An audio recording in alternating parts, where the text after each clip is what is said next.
Hello everyone, एक बार फिर से आप सभी का स्वागत करता हूं आपके अपने यूट्यूब चैनल त्रिवेक 1.0 में, जहां पर हम लोग आज एपी का पार्ट 7 इन रिकॉर्डेड सेशन करने वाले हैं। ठीक है, हम लोगों ने पिछले पार्ट 6 तक क्या देखा, हम लोगों ने क्या करा, उसमें क्वेश्चंस को कवर किए, क्योंकि पार्ट 1 और पार्ट 2 में आप लोगों के सारे कॉन्सेप्ट हमने क्लियर कर दिए थे। और फिर उसके बाद आप लोगों ने डिमांड की कि भैया प्रैक्टिस सेशन होने चाहिए, तो प्रैक्टिस सेशन अभी तक हम लोग क्या कर रहे हैं, आपको प्रोवाइड कर रहे हैं। ठीक है, और ये जो प्रैक्टिस सेशन है, जब तक 500 क्वेश्चंस नहीं हो जाएंगे तब तक ये प्रैक्टिस सेशन लगातार चलता रहेगा। और आपके दूसरे चैप्टर्स हैं क्लास 10th के, जैसे कि कोऑर्डिनेट ज्योमेट्री, वो लाइव क्लास में आप लोगों का हो जाता है। ठीक है, और फिर कोऑर्डिनेट ज्योमेट्री के बाद हम लोग जो दूसरा टॉपिक स्टार्ट करेंगे वो या तो ट्रिग्नोमेट्री स्टार्ट करेंगे या तो सर्कल को उठाएंगे। ठीक है, तो ये दो चैप्टर्स हम लोग क्या करेंगे, आगे आने वाले सेशन में कंप्लीट करने वाले हैं। ठीक है, और आप सभी को एक चीज बता दें, जो हिंदी मीडियम के बच्चे हैं अगर, तो वो हिंदी मीडियम के लिए एक अलग चैनल बन रहा है। ठीक है, तो वो 2-3 दिन में चैनल आपका क्रिएट हो जाएगा और उस चैनल पर आप लोग जाकर के हिंदी मीडियम का कंटेंट देख सकते हैं। तो हिंदी मीडियम के लिए एक यही सॉल्यूशन निकला है, उनको हम अलग से पढ़ाएंगे हिंदी मीडियम के लिए, और इंग्लिश मीडियम को हम इसी चैनल पर पढ़ाएंगे। जो आपका हमने आपको पहले भी बता दिया था कि आपका जो मेन चैनल है वो यही रहने वाला है, जहां पर आपको सारी नोटिफिकेशन हमारे चैनल से रिलेटेड मिलने वाली है। और जो हिंदी मीडियम के लिए है, ठीक है, हिंदी मीडियम के लिए कंटेंट के लिए, मतलब सिलेबस कहां से हिंदी मीडियम का कवर होगा, तो वो आपको त्रिवेक 1.0 हिंदी मीडियम के अकॉर्डिंग क्या हो जाएगा, प्रोवाइड हो जाएगा कंटेंट। ठीक है, तो आपको टेंशन लेने की जरूरत नहीं है। आपको केवल क्या करना है, अपने जो भी आपके डाउट्स हैं या आपको कोई भी क्वायरी हो रही है सिलेबस से रिलेटेड या कोई क्लास से रिलेटेड, तो आपको क्या करना है, बस कमेंट बॉक्स में अपना डाउट लिखना है और वो क्या हो जाएगा, with in 2 to 3 minutes solve हो जाएगा। ठीक है, तो आपको 2 से 3 मिनट से ज्यादा क्या नहीं करना है, इंतजार नहीं करना पड़ेगा। आपका जो डाउट है वो आपका डाउट 2 से 3 मिनट में क्या हो जाएगा, सॉल्व हो जाएगा। ठीक है, तो बस क्या करना, अपना जो डाउट है उसको क्या कर देना, कमेंट सेक्शन में टैग कर देना। ठीक है, तो आज के सेशन को हम लोग स्टार्ट करते हैं। 61 नंबर क्वेश्चन होगा, और जो क्वेश्चंस होंगे पिछले वीडियो में आपने देख ही लिया होगा कि आपको जो क्वेश्चंस थे वो रिकॉर्डेड सेशन में क्या था, स्क्रीन पर दिख रहा था। तो इस वाले सेशन में भी क्या होने वाला है कि जो क्वेश्चंस होंगे वो आपको कहां पर दिखेंगे, स्क्रीन पर दिखेंगे। ठीक है, तो इसी के साथ अपना 61 नंबर जो क्वेश्चन है वो स्टार्ट करते हैं। 61 नंबर क्वेश्चन कह रहा है, if 10 times the 10th term of an AP is equal to 15 times of the 15th term so that its 25th term is 0। तो बहुत ही सिंपल क्वेश्चन है, और ऐसे क्वेश्चंस हमने आपको कई बार करा चुके हैं। ठीक है, अभी तक जितनी भी क्लासें हुई हैं उसमें लगभग हमने मेरे ख्याल से 5 से 6 क्वेश्चन इस टाइप के कराए हैं, तो आपको आता ही होगा। हम इसको करते हैं आगे। ठीक है, आप लोग भी ट्राई करिए। तो सबसे पहले तो गिवन लिख लेना होता है कि हमें गिवन क्या है, और क्वेश्चन में, मैथ्स के क्वेश्चंस में क्या है क्लास 10th कि जो भी क्वेश्चन आपको मैथ्स में बोला जाए उसको क्या करिए, 1 से 2 बार बस रीड करिए, और क्वेश्चन में क्या क्या बोल रहा है उस क्वेश्चन के अकॉर्डिंग वो सब कुछ लिखते जाइए। जैसे ही आप सब कुछ लिख लेंगे आपको खुद ही पता चल जाएगा कि इस क्वेश्चन में हमसे पूछ क्या रहा था। बस इतना करते जाइए और देखिए क्या आंसर निकलता है। तो देखो, जैसे दिया हुआ है if 10 times the 10th term, तो 10 times the 10th term अगर बोल रहा है तो हमसे क्या दिया हुआ है कि 8-10 जो है वो क्या है, 10 टाइम्स है, मतलब 10 गुना है, 10 गुना है ये बोल रहा है। अब ये किसके बराबर है, तो आगे दिया हुआ है of an AP is equal to 15 times of the 15th term. किसके बराबर है, बराबर किसके है, ये क्या दिया हुआ है, हमें गिवन दिया हुआ है। ठीक है बेटा, क्या दिया हुआ है, गिवन। तो ये किसके बराबर है, 15 गुना है किसके, 15वें टर्म के। जो 10वां टर्म है वो 10 गुना है। ठीक, 10 गुना 10वां टर्म का किसके बराबर है, 15वें टर्म के 15 गुना के बराबर है। ठीक है, फिर आगे हमसे बोला है इसी क्वेश्चन में, so that it's 25th term is 0। कह रहा है कि जो 25वां टर्म है वो हमें बताओ, मतलब सिद्ध करना है कि वो 0 है।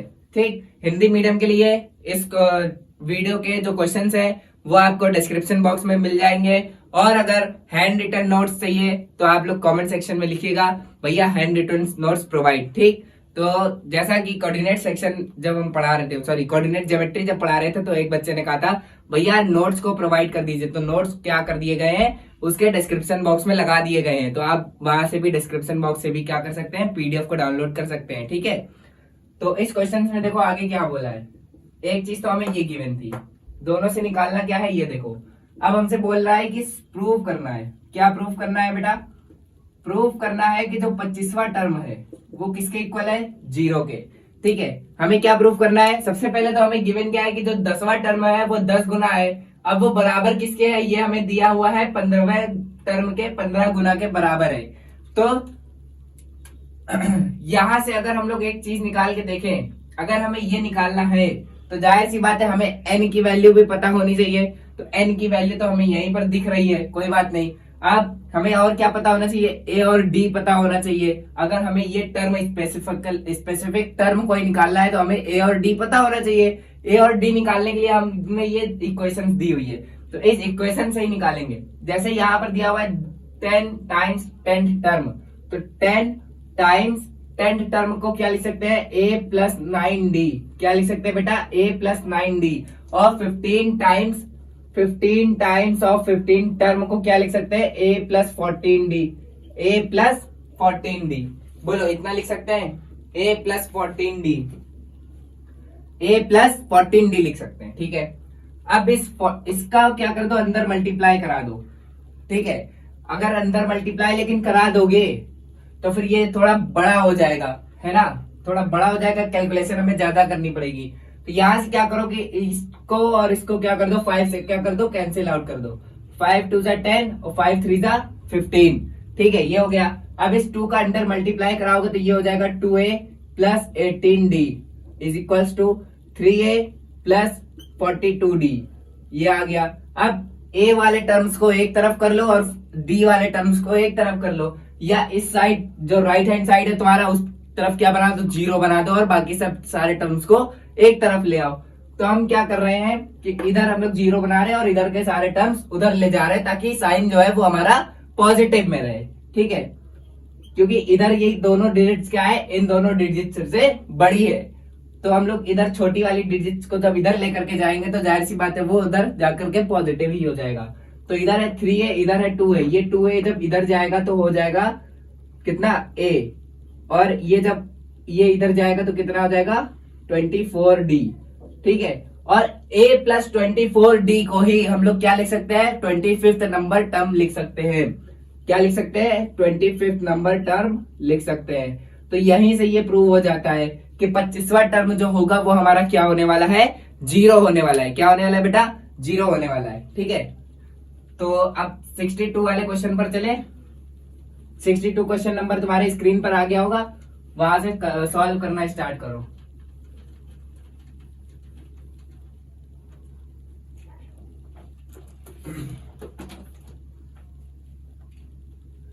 सिक्सटी टू क्वेश्चन नंबर कह रहा है हमसे, क्या कह रहा है, find the common difference. Find the common difference of an AP. Find the common difference of an AP whose first term is 5 and the sum of its first 4 terms is half of the sum of the next 4 terms। बेटा ये वाला जो question है इसको DTQ type list में डाल लेना। ठीक है, DTQ लिस्ट में डाल लेना। ये क्वेश्चन बहुत ज्यादा इंपॉर्टेंट है और ये क्वेश्चन है CBSE 2017 में पूछा गया है। किसमें पूछा गया है, CBSE 2017 में पूछा गया है। बहुत ही बेहतरीन क्वेश्चन है ये।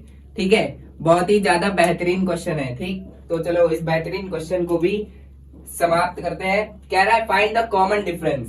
फाइंड द कॉमन डिफरेंस, हमसे कॉमन डिफरेंस निकालने के लिए कह दिया है। ठीक है भाई, कॉमन डिफरेंस निकालने के लिए कहा है और कह रहा है हुज फर्स्ट टर्म इज 5। कह रहा है कि जिसका पहला टर्म 5 है, और आगे क्या कह रहा है, and the sum of its 4 terms is half.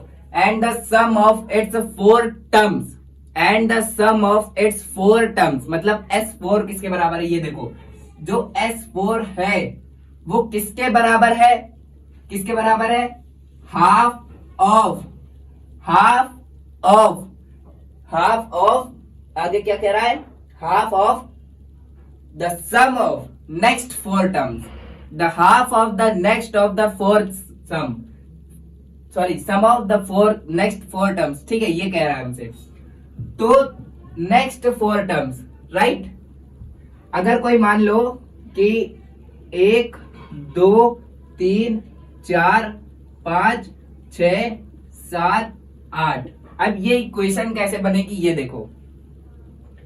क्या कह रहा है हमसे कि जो यहां से यहां तक का जो सम है, यहां से यहां तक का सम, मतलब अगर 1 2 3 4 ये 4 टर्म हो गए बेटा। इसमें जो कॉन्सेप्ट लग रहा है ना, इसमें जो कॉन्सेप्ट लग रहा है ये बहुत ध्यान से कॉन्सेप्ट समझना, ठीक है। इस इक्वेशन को बनाने के लिए यही कॉन्सेप्ट काम आएगा जो हम बताने जा रहे हैं, ठीक। मार्कर चेंज कर देते हैं, ठीक है। तो ये जो कॉन्सेप्ट हम बताने जा रहे हैं, ये कॉन्सेप्ट को ध्यान रखना। ये क्वेश्चन जो है एग्जाम में जरूर आ सकता है, ठीक, फंसाने के लिए। तो देखो, आज एक बात और बता दे कि आज कल क्या हुआ था। खैर छोड़ो, कोई बात नहीं। देखो यहां तक का ये एक पहला टर्म हो गया, ये दूसरा टर्म हो गया, ये तीसरा टर्म और ये चौथा टर्म। टोटल इसमें टर्म देखे तो कितने दिए हुए हैं? 8, ठीक है। हमने इसमें डैश लगा दिया, लेकिन 8 टर्म दिए हुए हैं तो हमने लास्ट में A8 लग दिया, ठीक। अब देखो यहाँ पहले टर्म से चौथे टर्म तक जो सम है, ये हमको इसका सम कुछ निकल के आ रहा होगा, कोई बात नहीं। हम इसको क्या लेट कर ले रहे हैं? S4। तो यहां तक का सम जो है वो किसके बराबर है? वो बराबर है नेक्स्ट 4 टर्म्स के। तो जब इसका सम कैसे निकालोगे? इसका सम तो नहीं निकाल पाओगे, इसका सम नहीं निकाल पाओगे। क्यों? क्योंकि भैया यहाँ तक का सम तो S4 है, लेकिन हम आगे निकालेंगे तो जाहिर सी बात है कुछ और आएगा। कोई बात नहीं। अब तुम क्या करो कि यहाँ से पूरा यहाँ तक का सम निकाल लो। जब तुम यहाँ से पूरा यहाँ तक का सम निकाल लोगे, और फिर उसको इतने सम से डिवाइड मतलब सब्ट्रैक्ट कर दोगे, तो बोलो इतने का सम आ जाएगा। भाई पूरी एपी का हमने क्या निकाला? सम निकाल लिया। तो ये हमारे पास क्या बन गया? S8, ठीक है। S8 नहीं बन गया, ये भूल जाओ कि अभी S4 निकाला हमने। यहां से फर्स्ट टर्म से हमने पूरा 8 टर्म तक क्या निकाल लिया है? पूरी एपी का सम निकाल लिया। तो हमारे पास आया सम ऑफ 8, ठीक है, टर्म्स। फिर उसके बाद हमने यहां से यहां तक की एपी का मतलब 1 से 4 तक, फर्स्ट टर्म से 4th टर्म तक क्या निकाल लिया? सम निकाल लिया। फिर से क्या बन गया हमारे पास? S4। इसको अगर हम लोग सब्ट्रैक्ट कर दे S8 के टर्म्स से, S8 वाला जो सम ऑफ 8 टर्म्स आया है उससे अगर सब्ट्रैक्ट कर दे सम ऑफ 4 टर्म्स, तो क्या हमारा नेक्स्ट 4 टर्म्स निकल आएगा? बोलो, इतनी बात समझ में आई तो कमेंट सेक्शन में यस लिख करके जाना, ठीक है। अगर हम पूरी एपी से स्टार्टिंग के 4 टर्म्स का सम सब्ट्रैक्ट कर देते हैं, तो जाहिर सी बात है कि हमारा यहां से ये वाला टर्म का सम निकल आएगा। और इसी का हाफ जो है वो दिया हुआ है हमें S4 के बराबर, और कुछ भी नहीं कह रहा है क्वेश्चन हमसे, ठीक है। बस इतना बोल रहा है। तो half of sum of 8 terms minus sum of 4 terms, बस स्टार्टिंग के 4 टर्म्स ही है, ठीक है। यहाँ पर भी S4 का मतलब स्टार्टिंग के 4 टर्म्स है, और यहाँ पर भी S4 का मतलब स्टार्टिंग के 4 टर्म्स है, बस। बाकी S8 माइनस S4 जो है वो नेक्स्ट 4 टर्म्स बोल रहा है, ठीक है। बस इसके आगे कैलकुलेशन हो जाएगी। हमें क्या निकालने के लिए आगे कह रहा है? इक्वेशन हमने बना ली है, ठीक है। कह रहा है कि फाइंड द कॉमन डिफरेंस, ठीक। फाइंड द कॉमन डिफरेंस करते हैं। पहले हम लोग इस पूरे को क्या कर लेते हैं? सॉल्व कर लेते हैं। तो S4 को अगर सॉल्व करोगे तो ये अगर 2 को हम लोग इधर भेज दें, और S8 माइनस S4 को और सॉल्व करते हैं, तो इसको जब इधर ले आओगे तो ये हो जाएगा तुम्हारा 3S4 is equals to S8, ठीक है। अब क्या करो कि दोनों तरफ क्या कर दो? वैल्यूज को पुट कर दो। वैल्यूज को क्या कर दो बेटा? पुट कर दो। जैसे ही वैल्यूज को पुट करोगे 3 अंडर ब्रैकेट S4 है ना, तो ये हो जाएगा तुम्हारा 4/2। Sn का फॉर्मूला क्या होता है? सॉरी, S सम का फॉर्मूला क्या होता है? किसी भी टर्म का फॉर्मूला क्या होता है सम के लिए? तो वो होता है, अगर Sn निकालना है तो Sn is equals to n/2 under bracket 2a plus n minus 1 into d, ठीक है। एक बार यहाँ पर 4 रख दो, एक बार 8 रख दो। यहाँ पर 4 दिया है, हम 4 रख देते हैं। तो हो जाएगा 4/2 अंडर ब्रैकेट 2 इंटू ए, तो ये हो जाएगा 2a माइनस ए हमको दिया हुआ है 5, लेकिन बाद में पुट करेंगे। अच्छा चलो पुट कर देते हैं, ठीक है, पुट कर देते हैं, साथ साथ में पुट भी कर देते हैं। तो यहाँ पर हो जाएगा कितना, ये 3 बाहर रहेगा, वो हो जाएगा तुम्हारा n/2 यानी 4/2 अंडर ब्रैकेट क्या हो जाएगा 2 into 5 under bracket 2 into 5 plus n-1 मतलब कितना हो जाएगा 3 इंटू डी हमें क्या करना है, निकालना है, ठीक है, क्या करना है, डी निकालना है, ठीक, यहाँ से डी की वैल्यू निकालनी होगी, ठीक है, निकाल लेंगे। फिर उसके बाद इज इक्वल्स में दिया हुआ है S8, तो S8 को नॉर्मली इसी फॉर्म में लिख सकते हैं, तो 8/2 under bracket 2 into 5 plus n-1 बोले तो 7 इंटू डी, बस ये है, ठीक। तो यहाँ से 3 4 जा हो जाएगा तुम्हारा 12, ठीक है, 3 4 जा 12 हो जाएगा। तो लेकिन यहाँ से हम इस 2 को इस 2 से क्या कर सकते हैं बेटा, कैंसिल आउट कर सकते हैं, ठीक है, ये फॉर्मूला नोट कर लेना, बहुत इंपॉर्टेंट है फॉर्मूला। अब आगे जो नेक्स्ट स्टेप है उसको करते हैं। यहाँ से इधर देखो क्या आ रहा है, 3 4 जा 12, तो 12 अंडर ब्रैकेट 2 इंटू ये कितना हो जाएगा तुम्हारा 10 हो जाएगा, 10 plus 3 into d, 10 plus 3d is equals to ये हो जाएगा 8 इंटू 5 2 जा 10, यहां से 10 हो गया, 10 प्लस 7d ये हो गया। फिर उसके बाद इसको और इसको क्या कर सकते हैं, 4 से डिवाइड कर सकते हैं, काट सकते हैं, तो 4 3 12 और ये हो गया 4 दूनी 8, ये हो जाएगा 10 3 जा 30, तो ये हो जाएगा 30 plus 9d is equals to 20 plus 14d, ठीक, ये हो गया। ये हो जाने के बाद यहां से हमें d निकालना है केवल, तो इसको क्या करो इधर साइड भेज दो, इसको जैसे ही उधर भेजोगे तो कितना बच जाएगा तुम्हारे पास, यहाँ पर बचेगा, ये इधर आ जाएगा तो ये इधर आएगा तो हो जाएगा 10, और ये उधर जाएगा तो 9 और 5 कितना होता है 14, तो ये जाहिर सी बात है यहाँ कितना बचने वाला है 5d, तो 5 से जब ये जाएगा 2 टाइम्स तो d की वैल्यू तुम्हारी आ जाएगी बेटा कितनी 2 आ जाएगी, ठीक है, d की वैल्यू कितने आने वाली है 2 आने वाली है, ठीक है। इतना समझ में आया तो इसको नोट कर लो, नेक्स्ट क्वेश्चन पे चलते हैं। इतना समझ में आया तो इसको नोट कर लो, नेक्स्ट क्वेश्चन पे चलते हैं। चलो नेक्स्ट क्वेश्चन है 63 नंबर क्वेश्चन। नेक्स्ट क्वेश्चन है 63 नंबर क्वेश्चन। तो 63 नंबर क्वेश्चन हमसे क्या कह रहा है, स्क्रीन पर देखो आ चुका होगा अभी तक, स्क्रीन पर देखो तुरंत आ जाता है, रिकॉर्डेड सेशन में यही अच्छी खासियत है, जैसे ही हम इधर रफ कर देंगे तुरंत स्क्रीन पर आ जाएगा, ठीक है। तो 63 क्वेश्चन नंबर देखो क्या हो रहा है, 63 नंबर क्वेश्चन हमसे कह रहा है the sum of 63 question number हमसे कह रहा है the sum of the second and the seventh terms of an AP, the sum of the second term and the seventh term of the AP is, क्या दिया हुआ है, AP is 30 if its 15 term is 1 less than twice of its eighth term, क्या रहा है कि find the AP. तो हमें क्या निकालना है बच्चों, एपी को फाइंड करना है, क्या निकालना है, एपी को फाइंड करना है, ठीक है।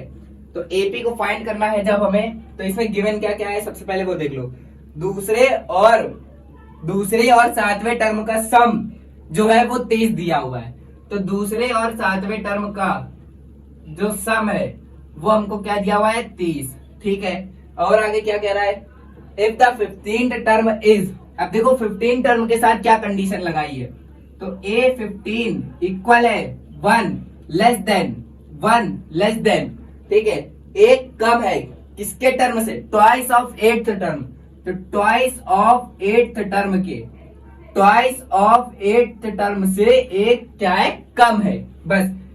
तो हमसे क्या कह रहा है आगे, फाइंड द एपी निकाल के दो, एपी फाइंड करनी हुई है। यहां से पहले ए और डी की वैल्यू निकाल लें, एपी निकालने के लिए हमें जनरल टर्म क्या पता है, a plus D a plus 2d and so on, क्योंकि एपी आगे चलती चली जाएगी, ठीक है। तो हमें मेनली इन दोनों इक्वेशन से क्या निकालना पड़ेगा, ए और डी की वैल्यू निकालनी पड़ेगी। भैया एन नहीं निकालना पड़ेगा बेटा, इसमें एन तो पहले से ही पुट है, अगर तुम सेकंड टर्म निकालोगे तो तुम्हारा एन हो जाएगा 2, अगर सेवेंथ टर्म निकालोगे तो तुम्हारा एन हो जाएगा 7, अगर 15 टर्म निकालोगे तो तुम्हारा वो जो n है वो क्या हो जाएगा 15 हो जाएगा। ठीक हो गया। अब इस इक्वेशन को सॉल्व करते हैं। सबसे पहले ऊपर वाली क्या करते हैं, इक्वेशन को सॉल्व करते हैं। ठीक है, ऊपर वाली इक्वेशन को सॉल्व करने के लिए और यहाँ पर ये वाली जो इक्वेशन दी है हम इसको यहाँ पर लिख लेते हैं। तो यहाँ पर जो 15 टर्म है वो हमको दी हुई है 2 अंडर ब्रैकेट a 8 माइनस 1, ये हमारी सेकंड इक्वेशन है। ये हमारी सेकंड इक्वेशन है। पहले हम लोग इसको सॉल्व करके एक इक्वेशन बनाते हैं। इसको सॉल्व करके एक इक्वेशन बनाएंगे तो a plus 2d sorry second term है तो a प्लस d हो जाएगा। सेकंड टर्म में तो क्या हो जाएगा a प्लस d हो जाएगा। ठीक है, क्या हो जाएगा a plus d plus seventh term को क्या लिख सकते हैं a प्लस 6d। क्या लिख सकते हैं a plus 6d is equal to 30। तो a और a मिलके क्या बना देंगे 2a प्लस ये कितना हो जाएगा 7d इज इक्वल टू 30। अब जरा इसको सॉल्व करते हैं। यहां से क्या निकल के आएगा, a15 को क्या लिख सकते हो, a15 को क्या लिख सकते हो a plus 2d a plus 6d। ठीक है, a15 को क्या लिख सकते हो a प्लस 14d। क्या लिख सकते हो a प्लस 14d। अब कह रहा है twice of 8th term. Twice of 8th term मतलब twice of a plus 7d minus 1। ठीक, ये हो गया। अब इसका अंदर मल्टीप्लाई कराओ a प्लस 14d बराबर 2a plus 14d minus 1।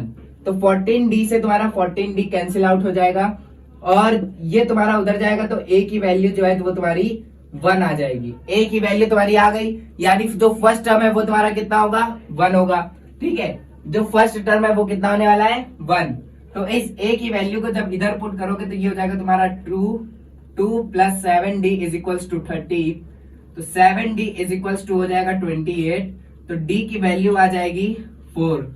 d की वैल्यू आ जाएगी 4। तुम्हारी a की वैल्यू आ गई है, d की वैल्यू भी आ गई है। अब क्या जनरल टर्म से तुम ap निकाल लोगे, बिल्कुल निकाल लोगे। तो ये हो जाएगा a plus d sorry a comma a plus d comma a plus 2d a plus 2d comma a plus 3d। तो ये हो गया। उसके बाद जो फर्स्ट टर्म तुम्हें दिया हुआ है वो हो जाएगा 1 कॉमा a प्लस b अगर दिया हुआ है तो 1 प्लस 4। उसके बाद फिर से 2d करना है तो इसको क्या कर दो 1 plus 4 comma 1 plus 4 plus 4 plus 4 and so on. ठीक, अब इसको सॉल्व कर लो तो 1 और ये हो जाएगा 5, फिर हो जाएगा 9 और फिर क्या आ जाएगा तुम्हारा 1 2 3 4। तो ये आ जाएगा तुम्हारा फिर से 1 2 3 4। हाँ ठीक है, 4 4 8 4 12 13।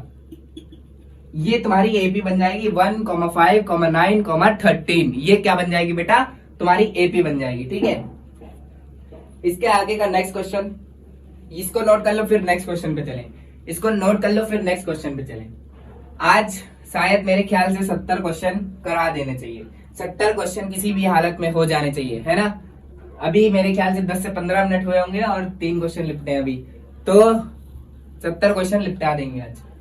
ठीक है, मतलब 70 क्या मतलब 70 तक लिपटा देंगे, 70 क्वेश्चन नहीं लिपटा देंगे, 70 तक क्वेश्चन लिपटा देंगे। ठीक है, चलो 64 नंबर क्वेश्चन देखो क्या है। 64 नंबर क्वेश्चन, 64 नंबर क्वेश्चन क्या है।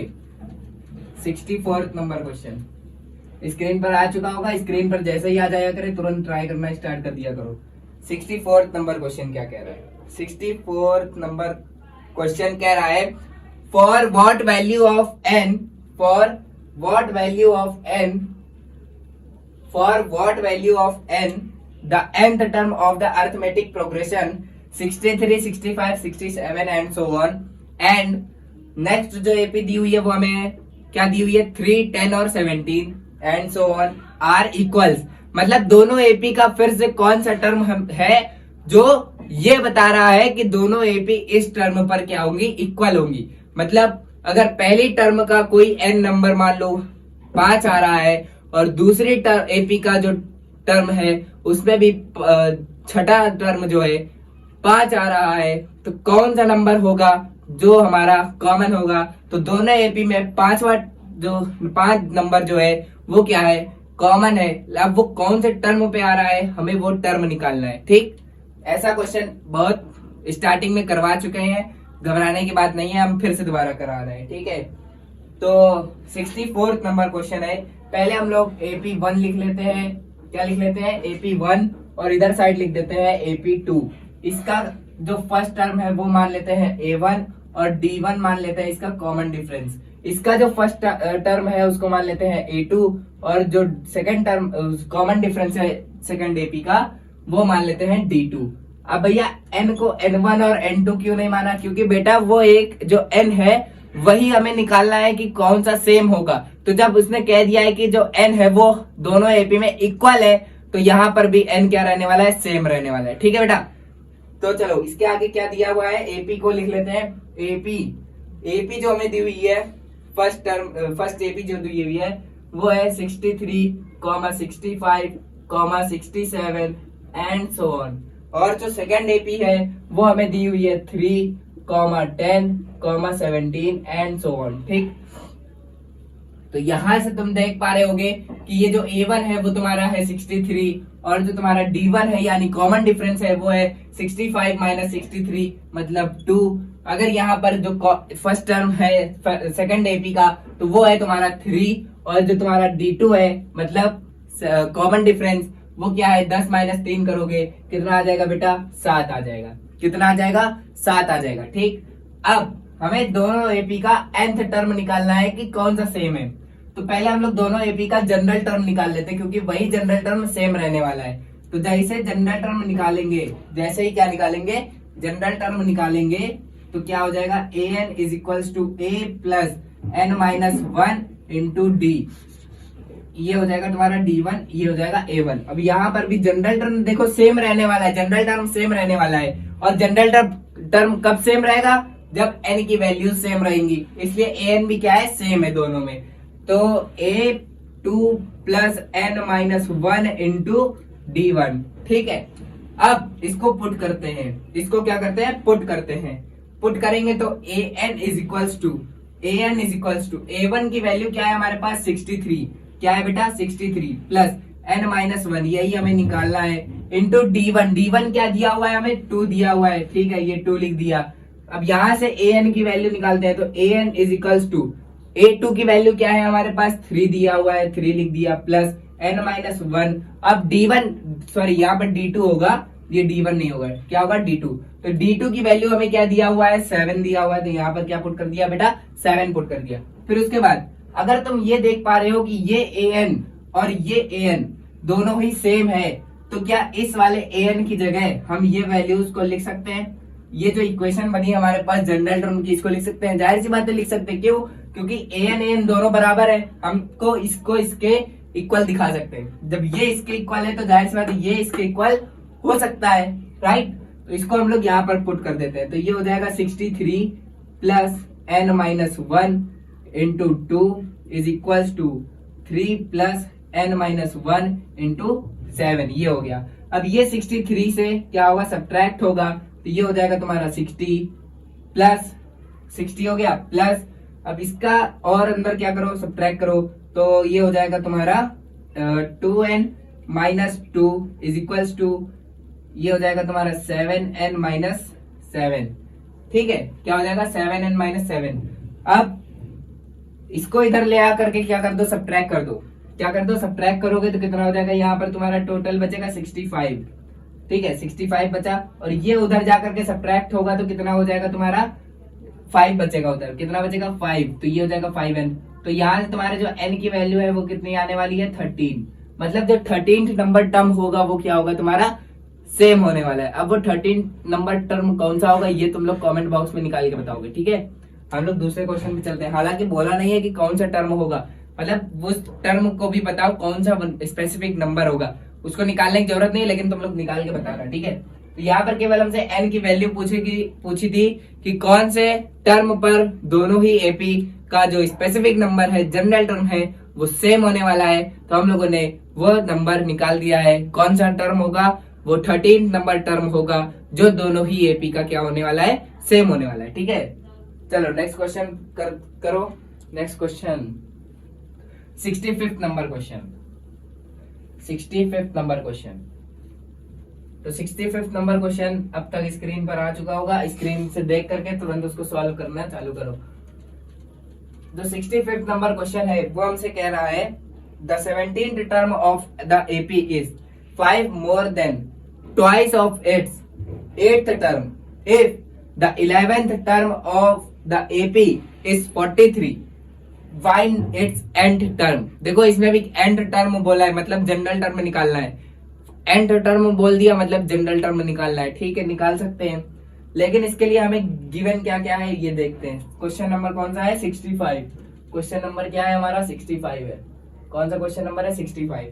तो 65 नंबर क्वेश्चन हमसे कह रहा है the 17 term of an AP. कोई एपी है, उसका 17th टर्म किसके बराबर है? ये देखो, कोई 17 टर्म है वो एपी का और वो बराबर है twice of 5 more than twice of its 8th term. तो 8th टर्म का ट्वाइस से 5 ज्यादा है। ट्वाइस ऑफ ए 8 प्लस 5, ये इक्वेशन बनेगी।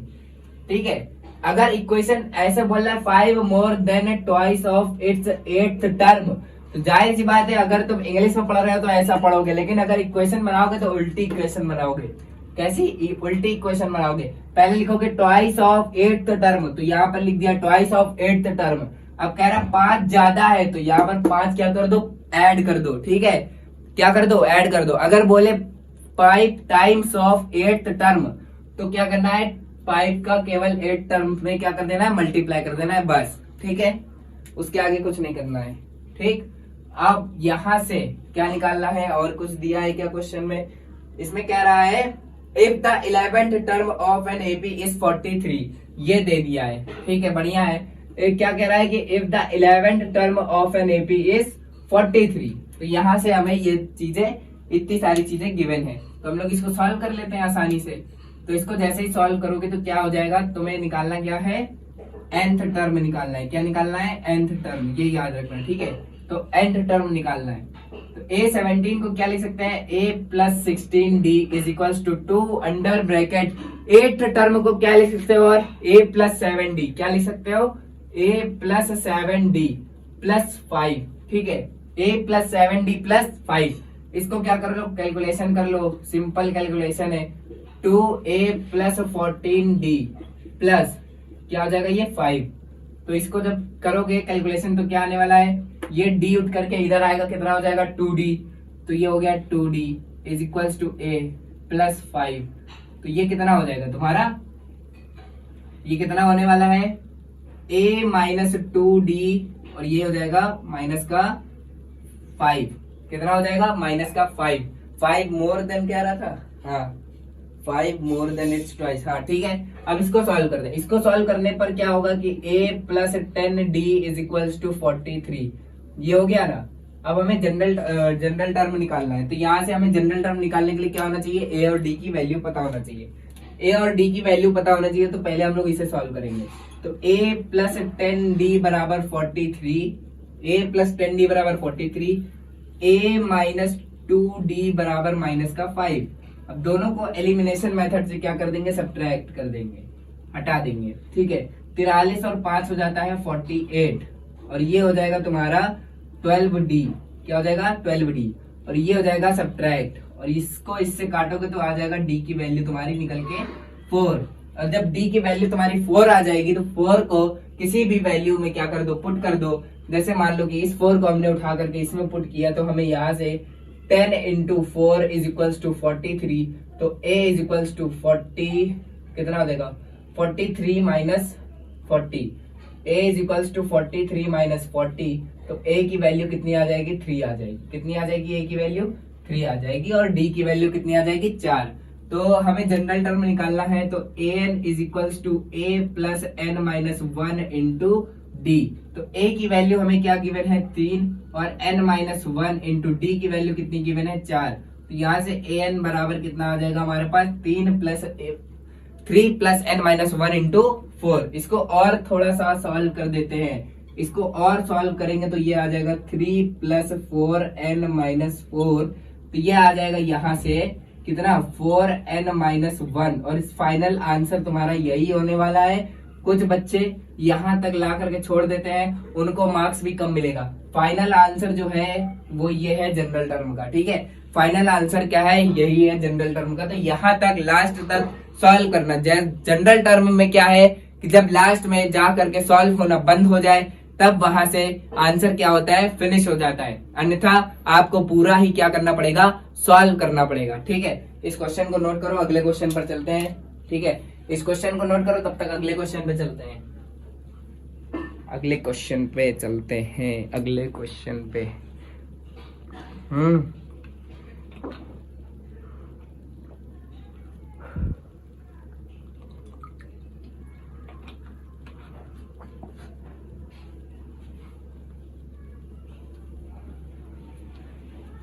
ये वाला क्वेश्चन नोट हो गया होगा, अगले क्वेश्चन पे चलते हैं। 65th नंबर क्वेश्चन नोट हो गया है।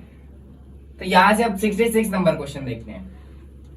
तो 65th नंबर क्वेश्चन जो है आपकी स्क्रीन पर आ चुका है और अब आप उसको करना चालू करें, ठीक है। तो 65th नंबर क्वेश्चन क्या कहता है, देखो जरा। 65th number question, sorry 66th number question क्या कहता है, ठीक है। 66 नंबर क्वेश्चन। तो 66 नंबर क्वेश्चन हमसे कह रहा है बच्चों, the 24th term of an AP is twice of its 10th term, so that its 72nd term is 4 times of its 15th term। ठीक, इतना बोल रहा है। अब इसको प्रूफ कैसे करोगे, तो प्रूफ करने के लिए क्या करना है, जैसे कोई प्रूविंग होती है, LHS इक्वल टू RHS दिखाते हो, ठीक है। क्या करते हो, LHS इक्वल टू RHS दिखाते हो। तो इसमें भी हर एक टर्म की वैल्यू निकाल लो। कौन कौन से टर्म की वैल्यू निकाल ले भैया, देखो 24th नंबर टर्म दिया हुआ है, इसकी वैल्यू निकाल लो। फिर कह रहा है ट्वाइस ऑफ 10th टर्म। तो यहां से तो दोनों इक्वेशन को सॉल्व करोगे, तुम्हारी ए और डी में इक्वेशन बन जाएगी ना। अभी सॉल्व करके देखेंगे किसमें इक्वेशन बनेगी। सो दैट 72nd टर्म निकाल लो क्या होने वाला है। फिर उसके बाद 4 टाइम ऑफ 15th टर्म, तो 4 टाइम्स इंटू 15 टर्म भी अलग से निकाल लो। और फिर 15 टर्म जब अलग से निकाल लोगे तो उसके बाद 4 का केवल इसमें क्या करा देना, मल्टीप्लाई करा देना, तुम्हारी वैल्यू निकल आएगी आराम से, ठीक है। तो करके देखते हैं, ठीक है, निकाल के देखते हैं हम भी क्या होने वाला है 62nd टर्म का क्वेश्चन का। तो कह रहा है 24वां टर्म, मतलब 24th नंबर टर्म। तो A24 बराबर होगा किसके, ट्वाइस ऑफ 10th टर्म की। तो ट्वाइस ऑफ A10 के, किसके बराबर होगा, ट्वाइस ऑफ A10 के, ठीक है, ट्वाइस ऑफ A10। तो यहीं से क्या सॉल्व करना चालू कर दे, चलो चालू कर देते हैं, ठीक है। तो 24 टर्म को क्या लिख सकते हो, A plus 23D is equal to 10 term को खोल करके क्या लिख सकते हो, A प्लस 9D, इसको ये लिख सकते हैं। फिर क्या हो जाएगा, A plus 23D is equal to 2A plus 18D, ये हो गया। जब इसको इधर लेकर क्या हो, या इसको उधर फेंक दो, माइनस में हमें नहीं लाना है, ठीक है। तो ये हो जाएगा तुम्हारा A, और इसको इधर लेकर क्या होगा, तो ये हो जाएगा तुम्हारा 5D। तो यहाँ से जाहिर सी बात है तुम्हारे A की वैल्यू कितनी आ गई है बेटा, 5D आ गई है। कितनी आ गई है, 5D। जब A की वैल्यू हमारी 5D आ गई है तो इसको किसी भी वैल्यूज में हम लोग पुट कर सकते हैं, ठीक है। उसके आगे कह रहा है कि सो डैट, सो मतलब शो करना है हमें, क्या शो करना है कि जो 72nd टर्म है A72 वो बराबर है किसके, 4 टाइम्स ऑफ A15 के टर्म के, ठीक है। ये हमसे बोल रहा है। तो इसको कैसे प्रूफ करोगे, तो यहां पर देखो सबसे पहले हम लोग 72 टर्म निकाल लेते हैं कि A72 क्या है, ठीक है। A72 नथिंग बट ओनली क्या, A प्लस 71D ये है। तो A की वैल्यू अभी हमने क्या निकाली, 5D। तो 5D प्लस 71D क्या हो जाएगा, ये कितना हो जाएगा, 76D। कितना हो जाएगा बेटा, 76D हो जाएगा। तो यहां से तुम्हारे A72 टर्म की क्या आ गई, वैल्यू आ गई। अब जाहिर सी बात है अगर A72 ये है तो हमारा वो भी जो है A15 टाइम्स ऑफ 4 ये भी क्या होना चाहिए, 76D होना चाहिए। तो हम लोग इसको भी निकाल के देखेंगे पहले, लेकिन हम लोग क्या कर लेंगे, A15 निकाल लेंगे। तो A15 को जैसे ही निकालेंगे तो A प्लस 14D, तो A प्लस 14D, A की वैल्यू हमने क्या निकाली है, 5D निकाली है। A की वैल्यू क्या निकाली है, 5D। तो यहाँ पर क्या होने वाला है, 5 और 4 और 5 मतलब 14 और 5 कितना हो जाएगा, 19D हो जाएगा। तो ये 19D हो गया और ये हो गया तुम्हारा 15th नंबर टर्म। तो यहाँ से तुम्हारी 15वें टर्म की क्या आ गई है, वैल्यू आ गई है। और दोनों ही वैल्यूज को उधर पुट कर दो और क्या कर दो, LHS इक्वल टू RHS कर दो। तो A72 की वैल्यू क्या आई है, 76D आई है। ठीक है, A72 की वैल्यू क्या आई है, 76D। अब A 4 टाइम्स इधर है, 4 टाइम्स कर दिया। A15 टर्म की वैल्यू क्या आई है, 19D आई है, 19D आई है। तो 19 टाइम्स ऑफ 4 कितना होता है, 76 होता है। तो क्या ये LHS इक्वल टू RHS हो गया है या नहीं, बोलो, क्या ये LHS इक्वल टू RHS हो गया है या नहीं। तो यहां से हमने क्या कर दिया है, hence proved LHS equal to RHS, LHS equal to RHS। ठीक है, LHS इक्वल टू RHS। ठीक है बेटा, क्वेश्चन को नोट कर लो। क्वेश्चन थोड़ा ठीक ठाक लेवल का है, क्योंकि यहाँ पर बच्चे घूम जाते हैं कि किधर से प्रूव करें। ठीक है, तो इसमें आपको दोनों ही सेक्शन क्या करने पड़ेंगे, दोनों ही सेक्शन क्या करने पड़ेंगे बेटा, खोल करके सॉल्व करना पड़ेगा, तभी आंसर आने वाला है, अन्यथा आंसर नहीं आ पाएगा। आंसर आ जाएगा लेकिन फंस जाओगे। ठीक है, क्वेश्चन नोट हो गया होगा। अगले क्वेश्चन पे चलते हैं, जो कि है 67 नंबर क्वेश्चन। हो सकता है कि आज की क्लास जो है वो बहुत ही शॉर्ट हो। शॉर्ट क्या मतलब, 1 घंटे तक तो चलेगी, 1.5-2 घंटे तक नहीं होने वाली है। ठीक है, नहीं हो पाएगी शायद 1-2 घंटे तक, क्योंकि शेड्यूल चेंज हो चुका है पूरी तरीके से।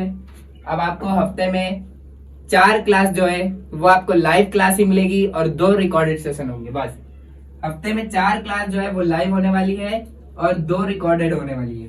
हफ्ते में 4 क्लास जो है वो लाइव और 2 रिकॉर्डेड। ठीक है, 67 number question, 67 number question Hindi medium के लिए। डिस्क्रिप्शन बॉक्स में जो क्वेश्चन है वो टैग है। ठीक है, वहां से डिस्क्रिप्शन बॉक्स बगल में खोलना और वहां से जाकर के देख लेना। ठीक, the 19th term of an AP is equal to 3 times its 6th term if its 9th term is 19, find the AP, find the AP। ठीक है, अब हमसे क्या कह रहा है 67 नंबर क्वेश्चन में, द 19th टर्म मतलब जो 19वां टर्म है, क्या कह रहा है कि जो 19वां टर्म है वो बराबर है तुम्हारे, जो 19वां टर्म है वो किसके बराबर है, जो 19वां टर्म है वो बराबर है 19 term of an AP is equal to 3 times of its 6th term. जो 19वां टर्म है वो 3 टाइम्स किसके इक्वल है, 6th टर्म के। तो ये हो जाएगा तुम्हारा A6। फिर if it's 9th term, if it's 9th term is 19, अगर उसने बोल दिया कि तुम्हारा जो 9th टर्म है वो 19 है, उसके बाद बोल रहा है कि फाइंड द एपी। तो इस तरीके का क्वेश्चन एक बार कर चुके हैं हम लोग, इसको उड़ा देते हैं ऐसे ही। तो क्या हो जाएगा, a plus 8d is equals to 19, और ये हो जाएगा तुम्हारा a plus 18d is equals to 3 under bracket a plus 5d। ठीक है, इसको सॉल्व कर लो पूरा। क्या हो जाएगा, a plus 18d is equals to 3a plus 15d, ये हो जाएगा। उसके बाद इसको क्या कर दो, उधर साइड भेज दो। जैसे ही क्या करोगे, इधर साइड भेजोगे तो ये क्या होने वाला है, 2a हो जाएगा। तो ये हो गया तुम्हारा 2a माइनस का 3d। तो यहां से तुम्हारे a की वैल्यू अगर निकाली जाए तो कितने आने वाली है, 3/2 इंटू डी। यहाँ से तुम्हारी a की वैल्यू आ गई। अब इस a की वैल्यू को इस वाली इक्वेशन में पुट करो और तुम्हारा d की वैल्यू निकल आएगी, d की वैल्यू निकल आएगी। और फिर उसके बाद d की वैल्यू को इसी वाली इक्वेशन में क्या कर दो, पुट कर दो, तो तुम्हारी a की वैल्यू निकल आएगी। ठीक है, केवल इक्वेशंस के साथ खेलना है एपी में, और कुछ भी नहीं करना है। ठीक है, तो इससे a की जो वैल्यू है इसको पुट कर दो, तो 3/2 इंटू डी प्लस क्या हो जाएगा 8d इज इक्वल्स टू 19। यहाँ पर हो जाएगा कि ये तुम्हारा 3d plus 16d by 2 is equals to 19।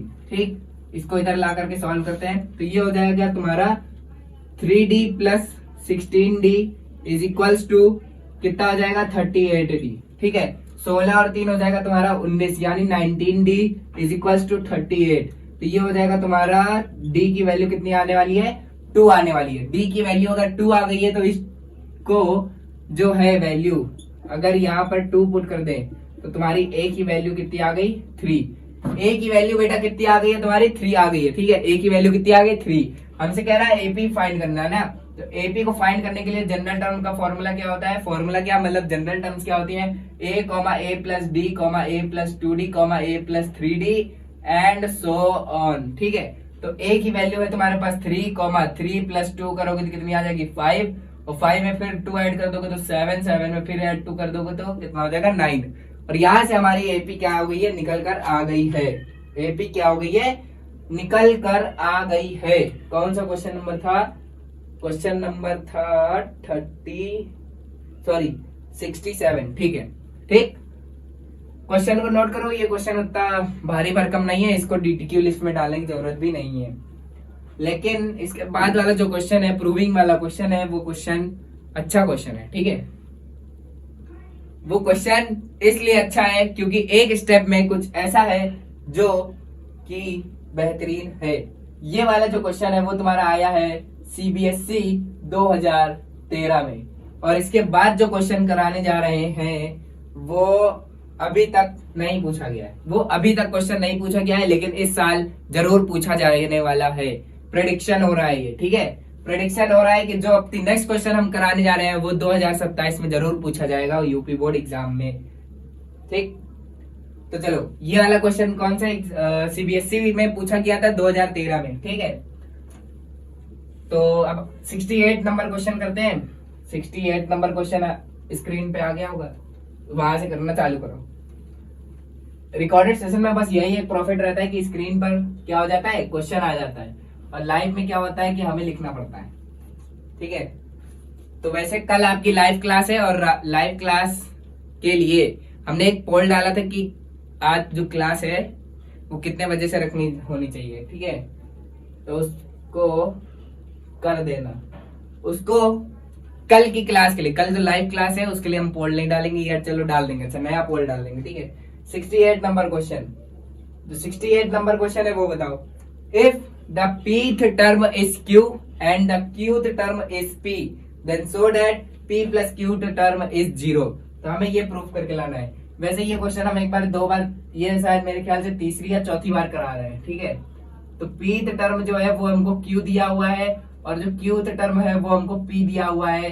तो हमसे कह रहा है कि प्रूव दैट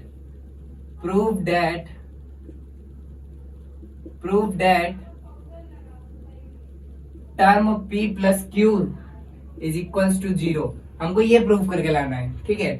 तो देखो कैसे प्रूव करोगे, अगर हम लोग इस वाली टर्म को क्या करें, ओपन करें, तो इसको कैसे ओपन करोगे, a plus p minus 1 into d is equals to q, right.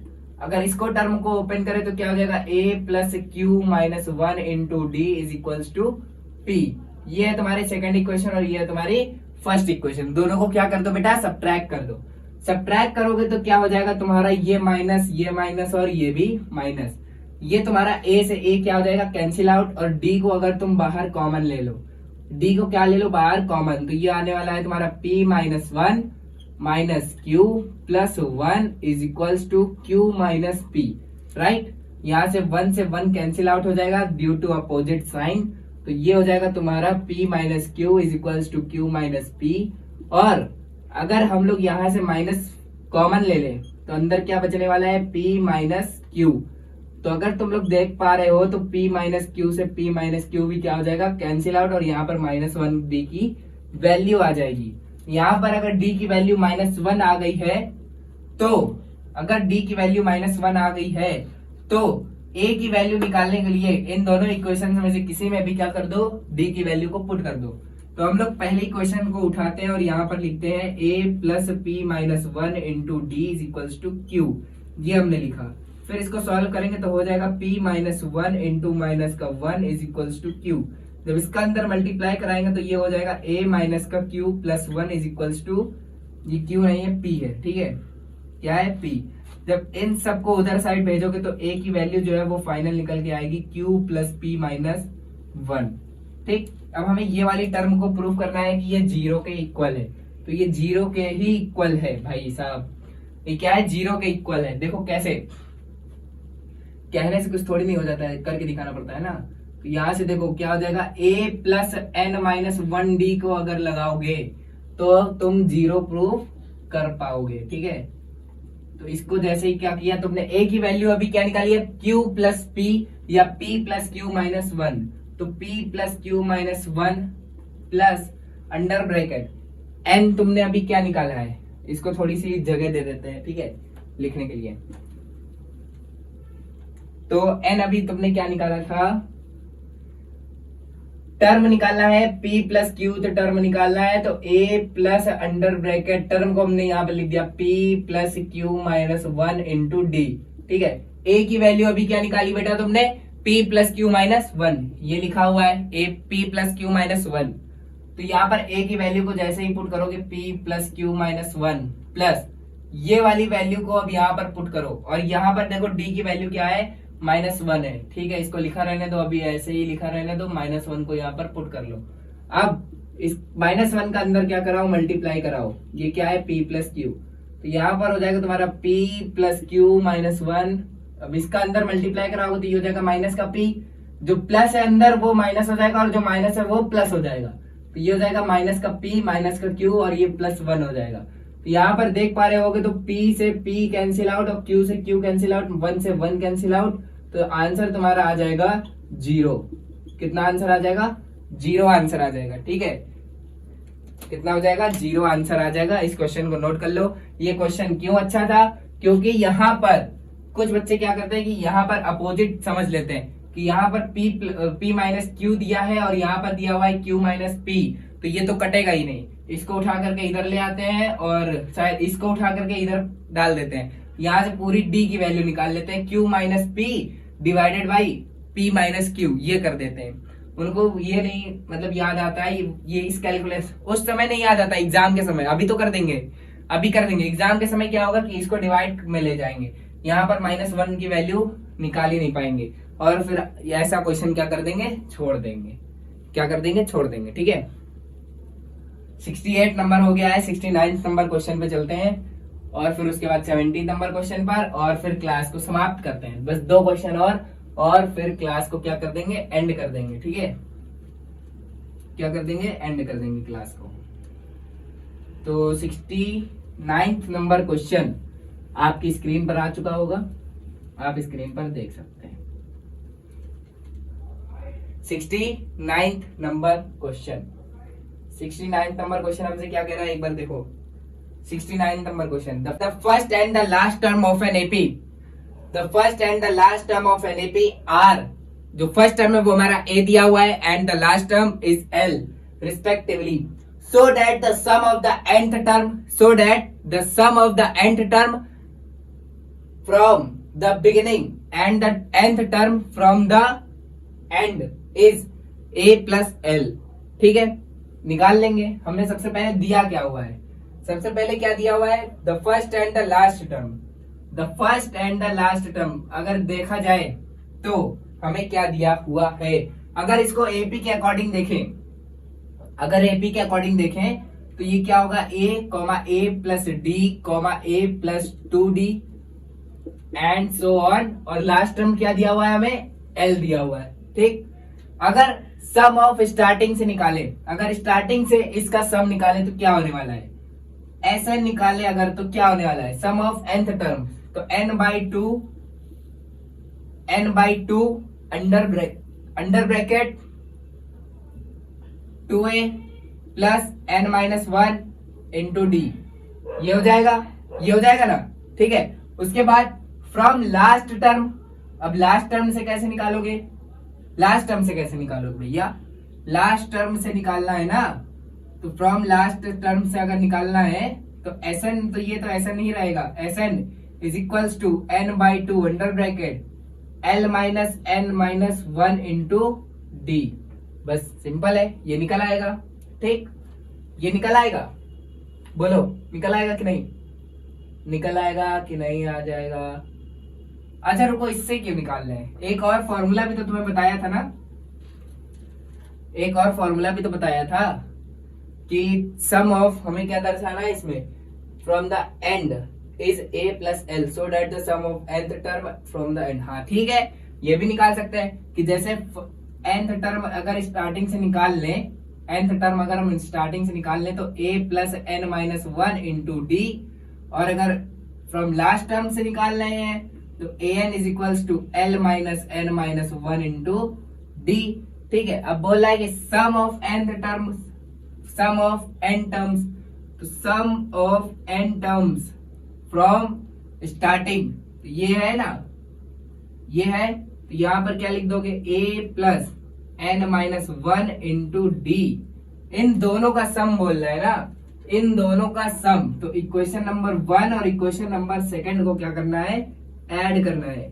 Add equation number 1 and 2, जैसे ही ऐड करोगे तुम्हारा आंसर आ जाएगा, जैसे ही ऐड करोगे तुम्हारा आंसर आ जाएगा। तो इसको जैसे ही ऐड करोगे तो सम निकालना है, तो सम निकालने के लिए क्या करना पड़ेगा, a plus n minus one into d minus, इसको ऐड करोगे प्लस कर दो, plus l minus n minus one into d. तो ये माइनस है, ये माइनस है और ये प्लस है, तो इस वाले से ये वाला कैंसिल आउट हो जाएगा और यहाँ से ये प्रूव हो जाएगा कि जो सम है वो क्या है, a प्लस एल के इक्वल है। जो सम है वो क्या है, a प्लस एल टर्म्स के क्या है, इक्वल है। यानी अगर हमें फर्स्ट टर्म और लास्ट टर्म दिया हो तो हम लोग उससे क्या निकाल सकते हैं, सम निकाल सकते हैं। बोलो, सम निकाल सकते हैं, वही कह रहा है। हमने एक फॉर्मूला भी बताया था, ठीक है, हमने एक फॉर्मूला भी बताया था। इसमें कह रहा है कि the sum of the nth term, तो nth टर्म का sum from the starting and the last term का, लास्ट टर्म से फ्रॉम लास्ट से जो सम है वो एल दिया हुआ, ठीक है। तो लास्ट टर्म निकालने के लिए हमने ये फॉर्मूला लगाया, फर्स्ट टर्म से हमने ये निकाला और दोनों को ऐड कर देंगे तो ये बताओ प्रूव हो गया कि नहीं, ये प्रूव हो गया या नहीं। चलो ठीक है, ये प्रूव हो गया है। एक और लास्ट क्वेश्चन करते हैं और फिर आज की क्लास को एंड करते हैं। और फिर उसके बाद ये एपी का जो क्वेश्चन है केवल किस पे बेस्ड, एक जनरल फॉर्मूला पर बेस्ड जो एपी के क्वेश्चंस हैं 70 है। तो अभी और भी मतलब अभी 70 के बाद मेरे ख्याल से 10 क्वेश्चन और है, 80 क्वेश्चन है केवल जनरल पर बेस्ड, जनरल टर्म पर बेस्ड केवल 70 क्वेश्चन है, सॉरी 80, ठीक है। जनरल बेस्ड पर बेस्ड, जनरल फॉर्मूले पर बेस्ड केवल 80 क्वेश्चन है। तो अभी 10 क्वेश्चन और है, वो हम दूसरे वीडियोस में करा देंगे क्योंकि अभी कोऑर्डिनेट ज्योमेट्री चल रही है और आपको केवल अब 2 सेशन मिलेंगे रिकॉर्डेड सेशन। तो रिकॉर्डेड सेशन आपको कब मिलेगा वो हम आपको बता देंगे, जब भी होना होगा क्लास शेड्यूल के अकॉर्डिंग हम बना देंगे उसे, ठीक है। और फिर उसके बाद आपकी हफ्ते में 4 लाइव क्लास होंगी और उस लाइव क्लास का टाइम आप लोगों के अकॉर्डिंग डिसाइड होगा, ठीक है। आप लोग जिस वक्त फ्री होगे उस वक्त क्या हो जाएगा, लाइव क्लास आपकी ले ली जाएगी, ठीक है। फिर उसके बाद चलो लास्ट क्वेश्चन अपना करते हैं, 70 नंबर क्वेश्चन। 70 नंबर क्वेश्चन हमसे कह रहा है how many terms, how many 2 digit number are divisible by 6, 2 digit number are divisible by 6। अच्छा चलो ये बताओ how many 2 digit number are divisible by 3। चलो इसी को करते हैं, how many 2 digit number are divisible by 3। तो इसी को 70 नंबर क्वेश्चन बना लेते हैं, वो वाला क्वेश्चन हम लोग चेंज कर देंगे, ठीक है। 70 नंबर यही हो जाएगा। तो how many 2 digit number are divisible by 3, ठीक है। तो हाउ मेनी 2 डिजिट नंबर, तो 2 डिजिट नंबर स्टार्टिंग कहां से होती है, सबसे पहले हमें इस नंबर की क्या बनानी पड़ेगी, एपी बनानी पड़ेगी। तो 01, 02, 03, 04, भैया यहाँ से कहा स्टार्टिंग होती है, ये क्यों लिख दिया 01, 02, 03, 04, का है भैया, यहाँ पर 0 ये डिजिट है, एक ये ले लिया हमने 1 डिजिट, तो ये 2 डिजिट नहीं हो गया।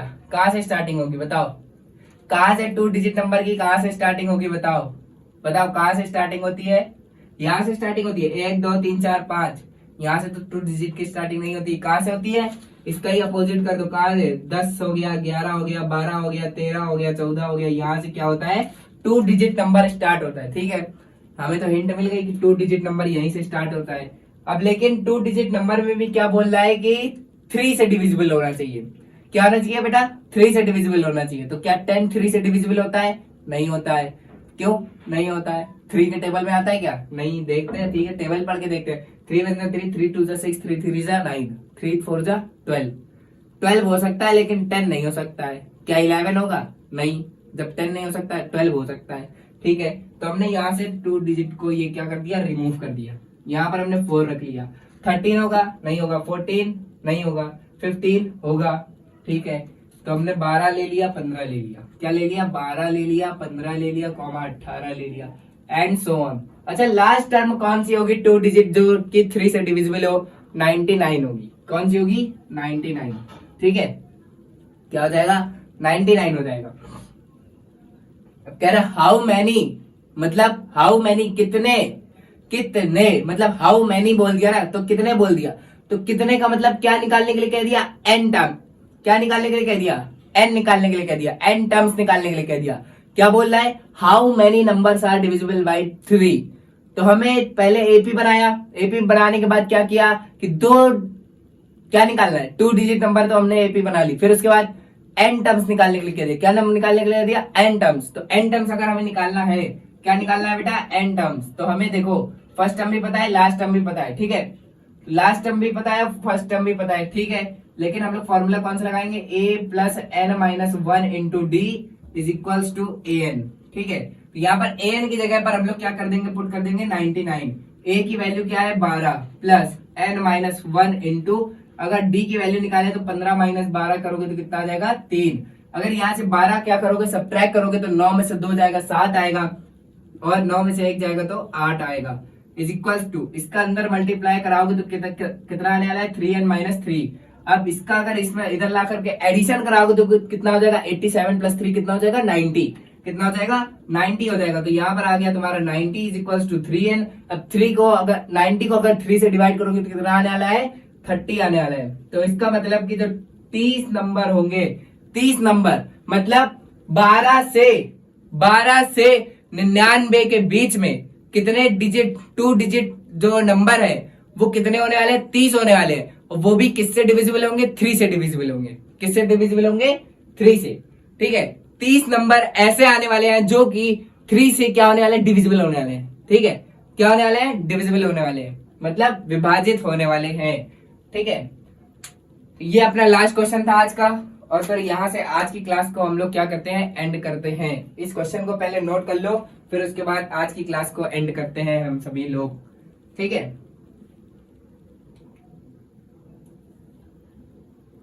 तो क्वेश्चन नोट हो गया? ठीक है, चलो बाद में नोट कर लेना स्क्रीनशॉट लेकर के। ठीक है, तो हिंदी मीडियम के लिए अलग चैनल बना दिया जाएगा 2-3 दिन में। जैसे ही बन जाएगा हम आपको लाइव क्लास में बता देंगे कि चैनल का नाम और लोगो क्या रखा गया है। वैसे यही रखा जाएगा, त्रिवेक 1.0 हिंदी मीडियम। ठीक है, हिंदी मीडियम के लिए एक चैनल अलग से बनाया जाएगा। ठीक, और जो इंग्लिश मीडियम और जो हमारी अपडेट्स है वो आपको इसी चैनल पर मिलेंगे। ठीक है, बाकी इस चैनल का जो नाम है वो उसमें कोई भी चेंजमेंट नहीं होने वाला है। त्रिवेक 1.0 है तो त्रिवेक 1.0 ही रहेगा। ठीक है, और इस पर लोगो बहुत जल्द, मतलब लोगो जो है वो लोगो रहेगा ही, यही लोगो रहेगा। लेकिन जो त्रिवेक 1.0 वाला है उस पर आपको एक शील्ड वाला लोगो मिलने वाला है। शील्ड लोगो मतलब, हाँ शील्ड लोगो मिलेगा, उस पर आपको शील्ड बना हुआ लोगो टाइप दिखेगा, ग्रे कलर का होगा, उस पर आपको दिख जाएगा। ठीक है, हम आपको एक बार जो लिंक है चैनल का वो डिस्क्रिप्शन बॉक्स में डाल देंगे। ठीक, जब बन जाएगा 2-3 दिन का वेट करो, बन जाएगा हिंदी मीडियम के लिए। बाकी हिंदी मीडियम के लिए और कुछ अगर हो सकता है तो वो खुद हमें बता सकते हैं कि हम आपके लिए क्या कर सकते हैं। ठीक है, बाकी हमने आपको टारगेट बता दिया है कि मेरा टारगेट सब्सक्राइबर्स का कितना है? 400 था ना, 300 कहा था, 400 था, तो 400 है सब्सक्राइबर्स। ठीक है, तो 400 को क्या करो? कंप्लीट करो। उसके बाद क्या करो? रिकॉर्डेड सेशन की ड्यूरेशन अपने आप बढ़ा दी जाएगी। ठीक है ना? ठीक है, तो 400 की सब्सक्राइबर को ड्यूरेशन को बढ़ाने के लिए आपको चैनल को सब्सक्राइब करना पड़ेगा। आपको एट द एंड में बस इतना ही कहना चाहूंगा कि अगर आप चैनल पर नए हो तो चैनल को सब्सक्राइब कर लो और सारी वीडियोस क्या कर लो? देख डालो। अब कोऑर्डिनेट ज्योमेट्री बहुत जल्द आप लोगों का कंप्लीट होने वाला है, और कोऑर्डिनेट ज्योमेट्री जैसे ही कंप्लीट हो जाएगा उसके बाद हम लोग सोच रहे पहले 12th का लिपटा दें। सिंटेक्स बाकी है उनका, सिंटेक्स लिपटा देते हैं, केवल कुछ कॉन्सेप्ट उनके रह गए तो सिंटेक्स लिपटा देते हैं। चलो, चाहे फर्स्ट हाई स्कूल और इंटर दोनों ही का एक साथ लिपटा देंगे। ठीक है, हमको दुगनी मेहनत करनी पड़ेगी, बस कोई दिक्कत नहीं है। बाकी आपका जो नेक्स्ट चैप्टर है वो आपको अपडेट कर दिया जाएगा कल की लाइव क्लास में कि हम आपको क्या पढ़ाने वाले हैं, ठीक है। क्योंकि आपका एपी पूरी तरीके से फिनिश हो चुका है, एपी फिनिश हो चुका है, क्वेश्चन प्रैक्टिस चल रही है, उसकी टेंशन नहीं लेनी, वो चलती रहेगी क्वेश्चन प्रैक्टिस जब तक 500 क्वेश्चन नहीं हो जाते हैं।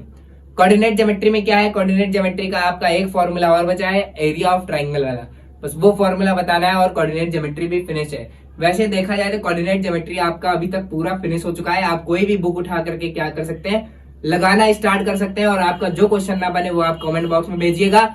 और ऐसा कोई क्वेश्चन नहीं होगा मेरे ख्याल से जो हमने आपको ना कराया हो, और अगर कोई बचता है तो वो आपके सिलेबस में शायद ना हो या हमसे छूट गया हो, तो वो आप कमेंट सेक्शन में बताइएगा, तो हम उसे क्या करा देंगे, सॉल्व करा देंगे, या उससे रिलेटेड कोई क्वेश्चन होगा तो वो बताइएगा, वो भी हम सॉल्व करा देंगे, ठीक है। तो आज की क्लास को हम लोग यहीं पर समाप्त करते हैं। तब तक के लिए जय हिंद, जय भारत।